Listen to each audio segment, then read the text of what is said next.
Enchanté, je suis Laurent Petit, en charge du marketing et du business développement chez Alphabet France. Alphabet France est une entreprise de location longue durée, plus largement de mobilité, qui assure au quotidien la mobilité de plus de 100 000 conducteurs en France.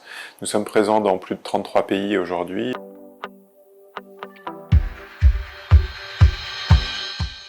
Les Français se rendent majoritairement au travail en voiture, puisqu'ils sont plus de 75% à toujours utiliser ce mode de transport.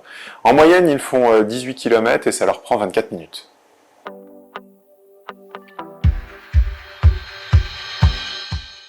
Alors, les Français se sentent concernés par les ZFE, mais c'est un peu à géométrie variable. Il y a une majorité d'entre eux, plus de 50% aujourd'hui, qui n'ont même pas idée de quel est le chiffre qui figure sur leur vignette critère. Ils se disent d'ailleurs à plus de 60% qu'ils ne sont pas très au courant ou pas très au fait des règles qui vont devoir s'appliquer quant à leur déplacement dans ces dites ZFE. ZFE-M d'ailleurs.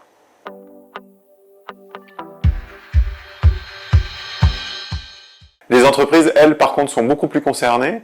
Elles ont déjà réfléchi à la transformation de leur mobilité en interne pour s'orienter vers des mobilités plus durables, avec l'utilisation aujourd'hui majoritairement dans les flottes automobiles, en tout cas, si ce n'est pas l'utilisation, c'est une réflexion très poussée sur la mise en œuvre de véhicules électrifiés ou full électriques. De la même manière, on voit se développer des solutions alternatives de mobilité toujours plus durables, avec le crédit mobilité par exemple.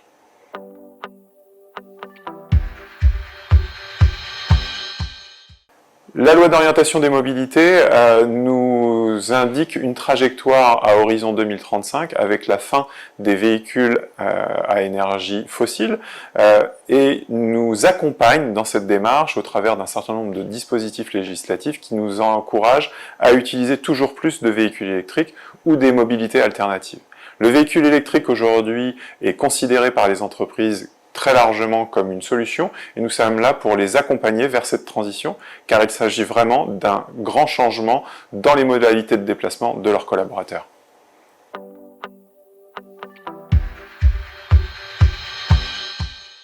La RSE aujourd'hui est un pilier des stratégies d'entreprise. D'ailleurs, chez Alphabet, c'est notre troisième pilier, la RSE comme moteur de notre activité et comme action concrète, nous encourageons nos clients à se diriger vers des véhicules toujours moins émetteurs de CO2. Pour cela, l'ensemble de nos collaborateurs sont formés pour accompagner nos entreprises clientes dans cette démarche. Une démarche relativement simple, identifier les usages qui sont faits des mobilités et des véhicules en entreprise pour savoir quel est le taux d'électrification de cette flotte automobile et par la suite proposer un plan vraiment de change management afin que tous les collaborateurs puissent bénéficier de ces solutions de mobilité plus durables.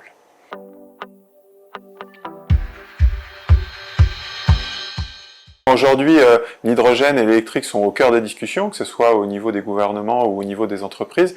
L'hydrogène actuellement représente une solution qui sera future, car aujourd'hui très peu de matériels sont disponibles sur le territoire français et même généralement les constructeurs n'ont pas encore développé des solutions hydrogène à grande échelle. On a des tests qui sont faits par de grands constructeurs aujourd'hui, BMW avec le X5 hydrogène, Toyota avec Toyota Mirai. Ce sont aujourd'hui de véritables laboratoires pour cet avenir. Concernant les véhicules électriques, aujourd'hui, il est un fait certain, c'est que tous les freins liés à la mise en œuvre des véhicules électriques sont aujourd'hui levés.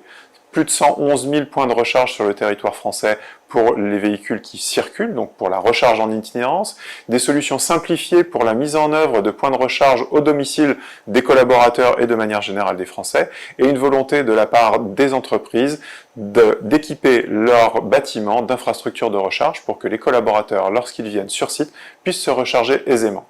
On notera d'ailleurs que les véhicules sont aujourd'hui majoritairement rechargés au domicile des collaborateurs, ce qui permet une réelle économie pour les entreprises, puisque les collaborateurs bénéficiant du bouclier tarifaire payent leur électricité moins cher que les entreprises. Et par un jeu de défraiement, les collaborateurs se voient remboursés pour leurs usages professionnels.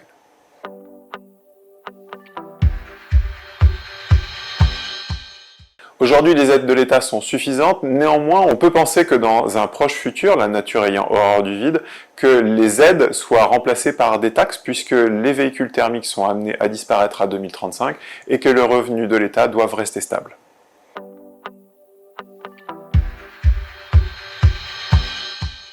Aujourd'hui, il faut bien considérer une chose, c'est que les entreprises jugent avant tout des usages qu'elles font de leur mobilité. Aujourd'hui, des véhicules électriques, concernant les véhicules particuliers, sont quasiment adaptés à l'ensemble des usages. Le premier frein qui est devant les entreprises est de convaincre leurs collaborateurs et de les accompagner vers ces nouvelles modalités de déplacement. Néanmoins, pour des entreprises qui ont affaire à des systèmes de livraison, à de la recharge d'automates et à toutes ces activités en itinérance qui demandent des charges d'emport importantes et beaucoup de kilomètres dans une journée, il apparaît que malheureusement, tout n'est pas encore en place afin de pouvoir satisfaire à ces usages. Compte tenu des efforts qui sont réalisés par les constructeurs, plus particulièrement sur les véhicules utilitaires, dans quelques temps, il n'y aura plus aucun problème pour que ces professions puissent utiliser aussi des véhicules électriques.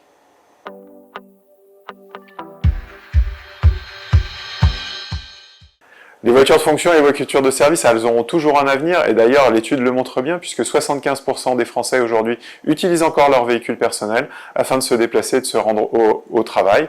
Ça reste un avantage dans le package d'un salarié qui peut être attiré par la mise à disposition d'un véhicule de fonction ou de service inclus dans son salaire.